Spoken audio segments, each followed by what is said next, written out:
Masalah perilaku dan emosi sering dianggap sepele, padahal ini bisa menjadi gangguan awal kesehatan mental. Lalu di wilayah mana risiko paling tinggi? Mari kita lihat di data BPS. Masalah perilaku dan emosi tidak muncul secara tiba-tiba. Tekanan hidup, kondisi ekonomi, dan lingkungan sekitar sangat berpengaruh. Lingkungan sekitar sangat pengaruh. Jika tekanan ini berlangsung lama, risiko gangguan mental pun meningkat. Data Poldes 2024 menunjukkan wilayah dengan pemukiman kumuh lebih rentan sebanyak 8,30%. Wilayah kumuh mencatat kasus bunuh diri, sementara wilayah non-kumuh hanya 4,0%. Lingkungan yang berat bisa memperparah tekanan mental. Kemiskinan juga menjadi faktor risiko. Wilayah dengan 75 SKTM atau lebih mencatat kasus bunuh diri hingga 6,47%. Tekanan ekonomi dapat memicu masalah emosi dan perilaku. Wilayah dengan tempat ibadah mencatat prevalensi bunuh diri 4,28%. Angka ini lebih tinggi dibanding wilayah tanpa tempat ibadah, yaitu 1,37%. Artinya keberadaan bangunan belum tentu menjamin dukungan mental yang kuat.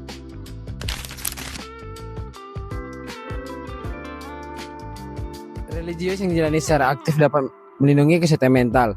Makna hidup, nilai keimanan, dan dukungan komunitas membantu mengelola stres.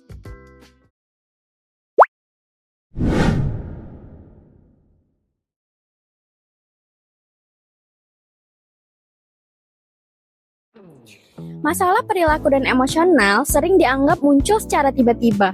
Padahal hal ini sangat dipengaruhi dengan lingkungan sosial, ekonomi, dan juga demografis di mana orang itu tinggal. Lalu, kelompok masyarakat yang bagaimana sih yang lebih rentan terkena masalah perilaku dan emosional ini? Berdasarkan Survei Kesehatan Indonesia pada tahun 2023, individu pada usia 15 tahun ke atas yang mengalami depresi dan memiliki keinginan untuk mengakhiri hidupnya banyak ditemukan pada kelompok masyarakat dengan status sosial dan ekonomi yang rendah.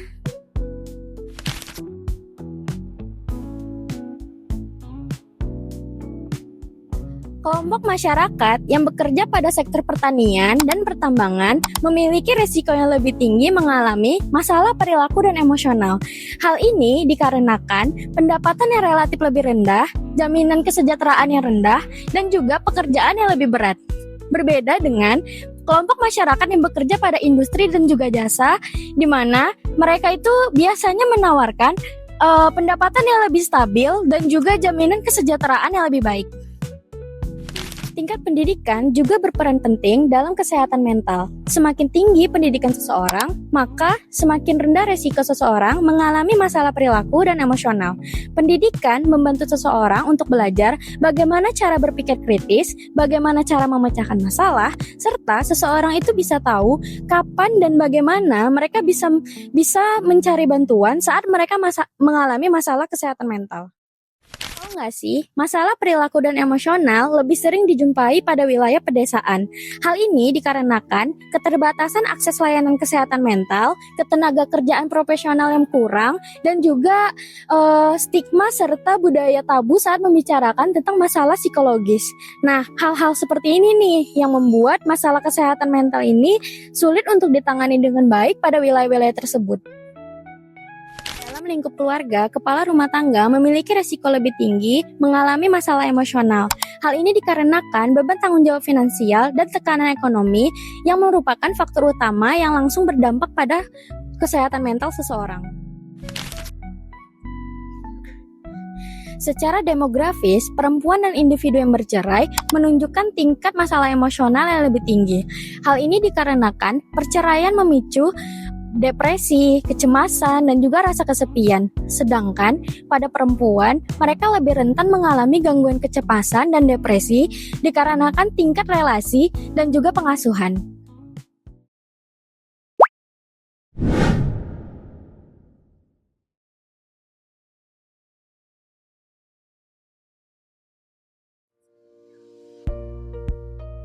Lalu, bagaimana ya karakteristik wilayah dengan masalah perilaku dan emosional? Yuk kita lihat jawabannya berdasarkan data Badan Pusat Statistik. Berbagai penelitian menunjukkan bahwa masalah lingkungan, sosial, dan ekonomi memiliki peran sangat besar terhadap kesehatan mental seseorang. Kemiskinan, keterbatasan akses pekerjaan, serta lingkungan yang tidak mendukung meningkatkan resiko masalah terhadap masalah perilaku dan juga emosional.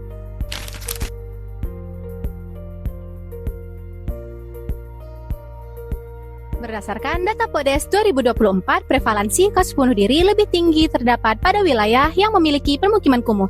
Sebanyak 8,36% desa atau kelurahan dengan permukiman kumuh memiliki 1 kasus bunuh diri.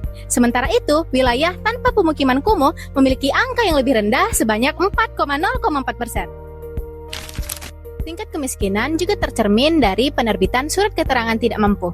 Wilayah yang menerbitkan 75 surat atau lebih surat keterangan tidak mampu menunjukkan prevalensi kasus bunuh diri hingga 6,41%, yang artinya semakin besar jumlah penduduk miskin, maka semakin tinggi resiko masalah perilaku dan emosional yang berat. Menariknya, wilayah dengan adanya infrastruktur tempat ibadah mencatat jauh lebih banyak kasus bunuh diri sebanyak 4,28%. Memang lebih banyak dibandingkan wilayah tanpa adanya tempat ibadah yang hanya sebesar 1,37%. Namun hal ini tidak bisa dimaknai secara langsung dikarenakan tempat ibadah tidak mencerminkan tingkat religiusitas atau dukungan psikologis yang diterima oleh masyarakat. Berbagai penelitian menunjukkan bahwa religiusitas dan spiritualitas yang kuat dapat membantu mengurangi gangguan mental termasuk resiko bunuh diri.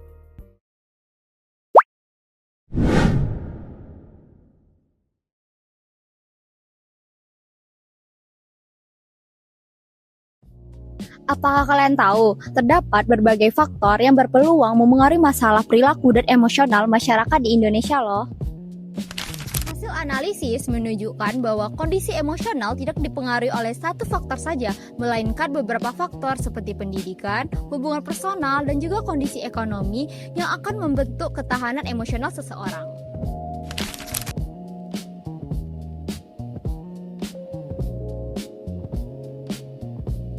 Untuk melihat pengaruh faktor sosial, ekonomi, dan juga demografi, dilakukan analisis regresi logistik binar. Faktor yang dianalisis meliputi sektor pekerjaan, status pekerjaan, penanggung pembiayaan terbesar, kekhawatiran tidak makan, tingkat pendidikan, klasifikasi wilayah, dan juga status perkawinan.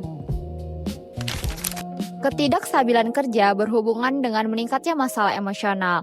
Hal ini sejalan dengan penelitian oleh Berger tahun 2017 yang menjelaskan bahwa ketidakstabilan kerja berkontribusi signifikan terhadap meningkatnya kondisi emosional atau tekanan emosional seseorang.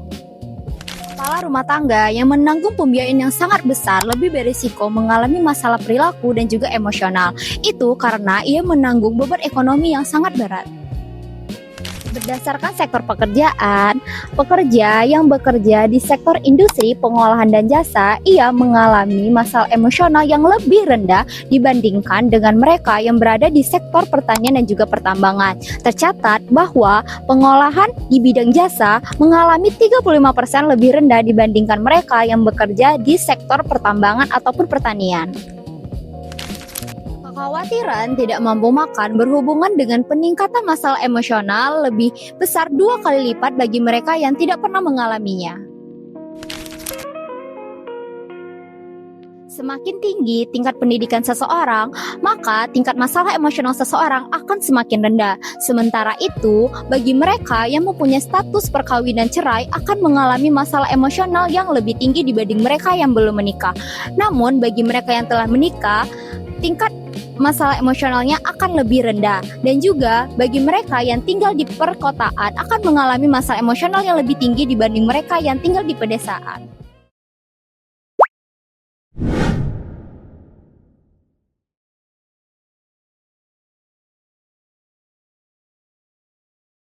Kesehatan jiwa adalah isu yang sangat penting di Indonesia. Namun, apakah semua daerah sudah memiliki layanan yang sama? Faktanya, masih banyak orang dengan masalah kesehatan mental yang belum mendapatkan bantuan. Kurang dari 10% orang yang ditangani oleh tenaga profesional. Salah satunya adalah fasilitas kesehatan jiwa yang masih sedikit dan belum merata. Data ini berasal dari Badan Pusat Statistik atau bisa kita bilang BPS melalui pendataan desa dan kelurahan pada tahun 2024.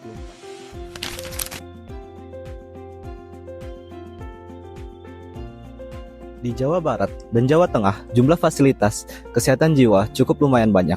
Namun, di Papua, jumlah fasilitas kesehatan jiwa sangat sedikit. Artinya, masyarakat di Papua hal lebih sulit mendapatkan fasilitas layanan kesehatan jiwa. Jumlah rumah sakit jiwa di Indonesia juga masih sangat terbatas, baik di Jawa maupun Papua. Jumlahnya belum cukup untuk melayani seluruh masyarakat. Karena fasilitasnya jauh, masyarakat desa harus menempuh jarak yang sangat jauh dan biaya yang besar. Hal ini membuat banyak orang akhirnya tidak mendapatkan bantuan. Di beberapa daerah, tempat ibadah dan komunitas membantu masyarakat untuk berbagi cerita dan mencari dukungan. Namun, bantuan ini tetap tidak bisa menggantikan peran tenaga kesehatan profesional. Ketersediaan fasilitas kesehatan jiwa di Indonesia masih belum merata. Kita pun perlu peduli agar setiap orang di mana pun tinggalnya bisa mendapatkan layanan kesehatan mental yang layak. One is the loneliest number that you'll